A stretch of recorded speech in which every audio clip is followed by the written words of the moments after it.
Bismillahirrahmanirrahim. Assalamualaikum warahmatullahi wabarakatuh.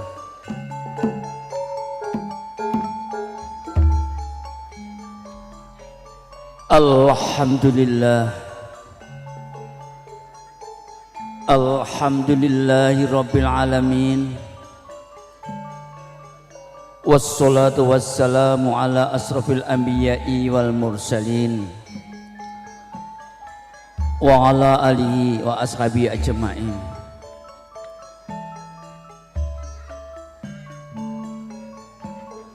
Kaula nuwun karahayon kawilujengan kabagyan katentreman mugi saestu sinanding ingkang hamengku karya penyambun Bapak Ahmadi Ibu Rohmatin sakeluarga lumeberipun dhateng panjenengan sami dalasan kula sagung para tamu.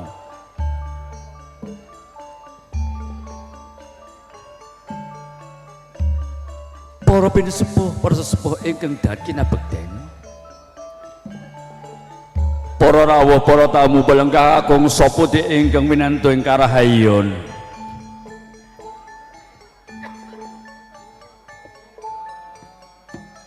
Ugi para sanak kadang tangga tepalih ingkang kepareng sabiyantu bet repotipun biyenipun Bapak Ahmadi anggenipun kepareng amiwa ingkang putra putri.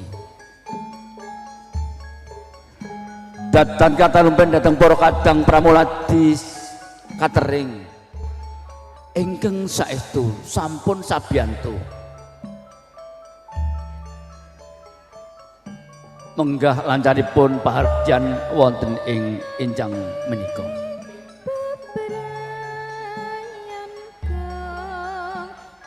Keparenga ing mriki kula badhe ngaturaken lampeng adicara pahargyan daping putra temanten wonten enjang menika. Namung ing mriki langkung min sumangga nuwun kula dherekaken asesanti tansah manuk mamuji wonten ing ngarsaning Gusti ingkang mumping jagat.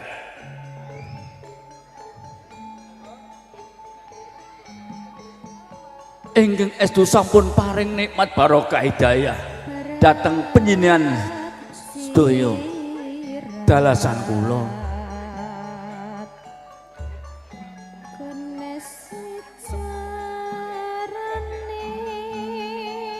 Sehingga wonten ari kalenggan menika kita saged angestreni caos pandonga pangestu dhateng pinanganten sekalian. Bilih wonten ing ari kalenggan pinanggih penyambut Bapak Ahmadi Ibu Rohmatin nun inggih netepi darmaning asepuh jejaring tiyang sepuh kepareng anjodoaken putra istrinipun ingkang asilipun Nara Yuli Halimah ingkang kajatur kami panjenengan Bagus Dika Prasetya putra kakung senipun Bapak Parjanto Ibu Mukirah almarhumah.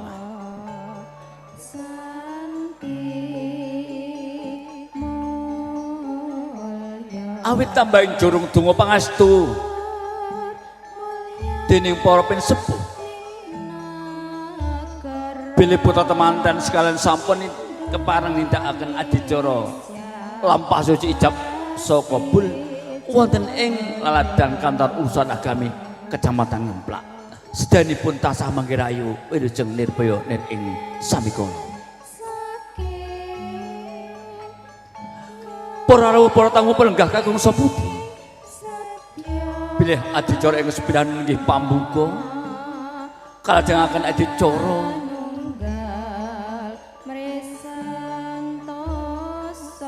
lumebetipun putra temanten putri saking Panti Busana tumuju wonten ing kursi winajah. Sasampunipun putra temanten putri lenggah wonten ing gamparing kursi denenggo Daya karawuhan putra temanten kakung dalasan sak pangombyong. Sasampunipun putra temanten kakung dalan sak pangombyong sampun kepareng rawuh wonten ing wisma pawiwahan ngancik adicara lung tinampi utawi pasrah pinampinipun putra temanten sekalian.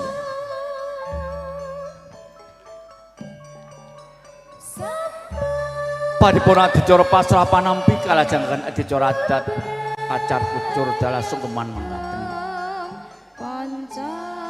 Ingkang kepareng ngadani nggih saking juru rias Ayu make up artis.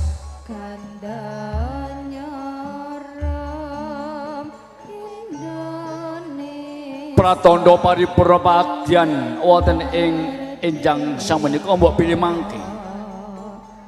Putra temanten sekalian yen pangapunten sasampunipun adicara adat kacar kucur sungkeman mekaten penyebun Bapak Ahmadi sekan Ibu Rohmadin kepareng badhe ngambali ngaturaken pambagyawana menggah rawuhipun para lenggah para tamu kakusa putri lan pratandha paripurna pagyan wonten ing siang menika mangke ambok pilih penyebut Bapak Ibu Sukiman sarjana ekonomi sampun kepareng hanganti putra temanten sekalian kakanthi wonten ing sangjeng kariwaha pratandha paripurna pun pagyan wonten ing sang menika ngiras pantes nyuwun tambahing jurung donga pangestu para tamu bareng kakang saputri mbok pilih mangkaten lampahing adicara pagyan daping putra temanten wonten ing enjang punika. Inggih menika piyambak Bapak Ahmadi sekan Ibu Rahmatin nyuwun tambahing jurung donga pangestu mugi lampahing adicara purwa madya wusana senipun mugi tansah nenempahan kan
para lenggah para tamu kakung saputri ingkang sindhan ing pakurmatan